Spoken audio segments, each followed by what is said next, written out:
Forgot to mention, these are Kareem bikes, which are the most convenient thing to use in Dubai, because if you don't want to pay for taxi or something like this is the most convenient thing. It's about 20 dirhams for a day and 70 for a month. These docks are there everywhere and the app looks like this. So this shows where all the docks are, if it's full or empty or whatever, and you just have to use these bikes to move around.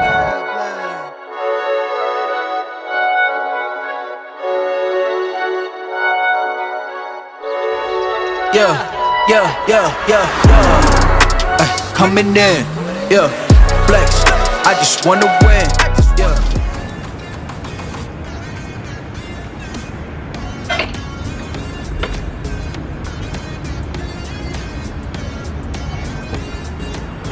Welcome back to another episode, guys. I hope you guys are doing absolutely fine. And in this episode, we'll be discussing 5 things you need to know if you're moving to Dubai. Number 1, let's talk about lifestyle in Dubai. Before I start off, Dubai doesn't need an introduction. Everybody knows what Dubai is, but to put things into perspective, the UAE consists of 7 emirates and Dubai is one of them. Dubai is known for its luxurious lifestyle. It's a place for adventure junkies because you have skydiving, scuba diving, you have snorkeling, you have wake surfing, you have desert safari. Also known for a place for shopping. Its architectural structures like the Burj Khalifa or the Burj Al Arab.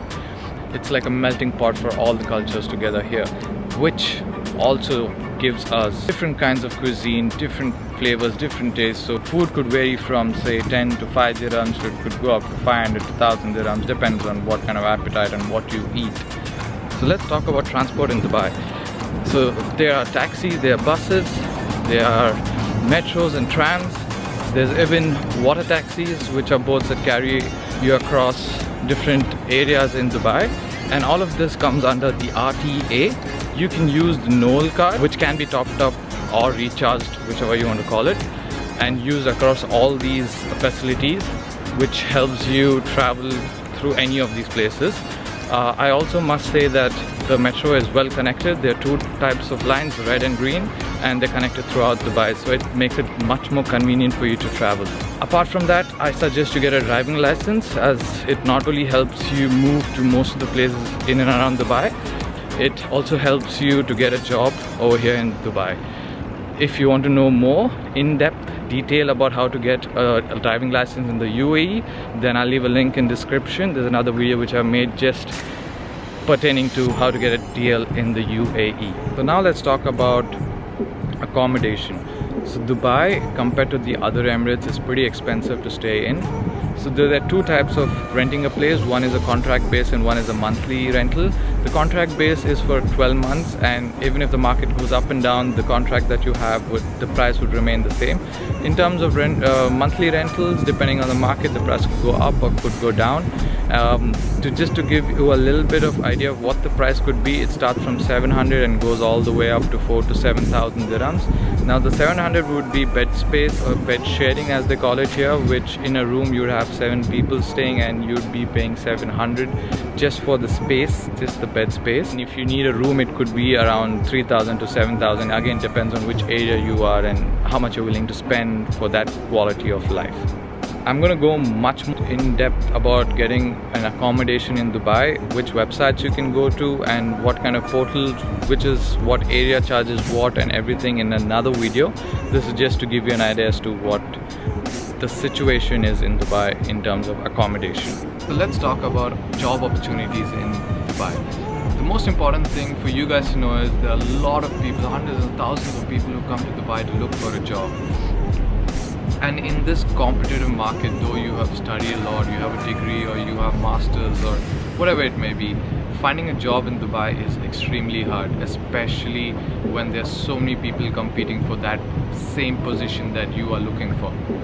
So if you're applying from outside the UAE or Dubai, the chances of you getting a job is way harder than the people who are already in Dubai looking for a job, because most of the companies who have an opening are looking at immediate hiring. So if you're here already and you're applying for a job, They would call you for an interview, and it's very easy for them to change a visa within 2 days from a visitor's visa and then to a residence visa. So most of the people come here on a visitor's visa and use this process to get a job. Number 2, which is the most important thing, negotiating on your contract. Always remember that Dubai is a very expensive place to stay, and if you don't negotiate your contract pretty well, you could find yourself short of most of the things that you need to do. Especially the rents here are pretty high. Most of the companies don't provide you with accommodation, so you have to shell that out of your pocket, and at the same time the lifestyle here is pretty expensive. So keeping all that in mind, make sure you negotiate the perfect contract for yourself so you can last long. Otherwise you're going to keep falling short of your monthly expenses and everything. There's more which I can explain to you, but I'll do that in another video, in-depth detail as to where you can find jobs, what kind of procedures you got to go through, so that it would help you to get a job much easier and much faster. So let's talk about the security and the government in Dubai. For most of the people who are coming from the western side or the Asian side of the world to the Middle East, it's going to be a little different from what they experience back home, because there are a lot of rules and regulations which the citizens and the residents have to follow. So make sure you follow these rules and regulations and there will be no problem. Apart from that, for families and people living here, there's nothing to fear, because if there is any issues, the authorities are on it right away and they make sure it is safe and sound for everyone. I've also seen people leaving the car keys in the car with the windows rolled down throughout the night and nothing happens to it. I mean, they're so safe and secure that they know nothing's going to happen.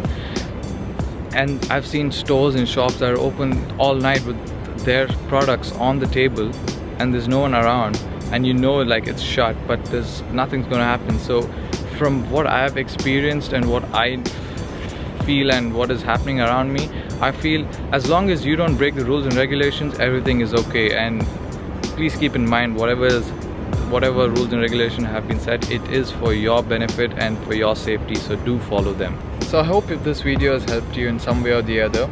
So if you made it so far, don't forget to like, share and subscribe. I'll be making many more videos such as this. Till next time, bye.